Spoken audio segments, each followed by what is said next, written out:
তো ত্রিপুরায় ছিল না, এই রাজনৈতিক অসচেতনতা তো ত্রিপুরায় ছিল না। আমরা দীর্ঘ 25 বছর চোখে চোখ রেখে সিপিএমের বিরুদ্ধে আমরাই লড়াই করেছিলাম, আমরা লড়াই করেছি। সে সিপিএম আমলেও তো এইভাবে বিরোধীদের পার্টি বিচরণী ত্রিপুরা রাজ্যে একটা পার্টিও পাবেন না। এমনকি আগরতলা রাজ্য দপ্তর প্রত্যেকটা রাজনৈতিক দলে, সেখানে কংগ্রেস দলের রাজ্য দপ্তর 6 বার আক্রমণ করেছে। সেটা ভাবা যায় কোন রাজ্যে আছি আমরা? বিরোধীদের কথা বলতে দেবে না, বিরোধীদের নির্বাচনে সভা করতে দেবে না, বিরোধীদের নির্বাচনে লড়াই করতে দেবে না, বিরোধীদের মিছিল করতে দেবে না। যেখানে মিছিল হবে সেখানে হামলা করো। এটা কোন রাজনৈতিক সচেতনতা? যে সমস্ত ভারতীয় জনতা পার্টির বন্ধুরা মনে করছেন যে ভারতীয় জনতা পার্টি আজীবনের জন্য এই রাজ্যে ক্ষমতায় থাকবে, বিজেপিকে কেউ ক্ষমতা থেকে সরাতে পারবে না।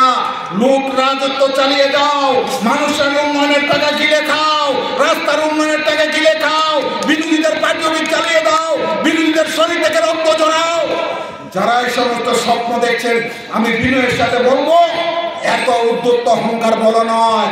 কারণ পশ্চিমবঙ্গ 35 বছরে বামফ্রন্ট সরকার ছিল, ওই রাজ্যের বামফ্রন্ট কর্মীরা কখনো ভাবেনি এই রাজ্যের বামফ্রন্ট কর্মীরা কেন সাধারণ মানুষ সেখানে ভুলে গিয়েছিল।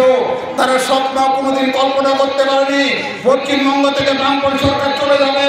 এই রাজ্যে যখন 25 বছর মার্কসবাদী কমিউনিস্ট পার্টির এক নাগারে 25 বছরের সরকার ছিল, এই রাজ্যের মানুষরা কিন্তু একটা সময় ভুলে গিয়েছিলেন। এই রাজ্যে বিশ্বাস করতে শুরু করেছিলেন বামফ্রন্টকে এই রাজ্য থেকে উৎখাত করা যাবে না, পশ্চিমবঙ্গ থেকে বামফ্রন্টকে উৎখাত করা যাবে না।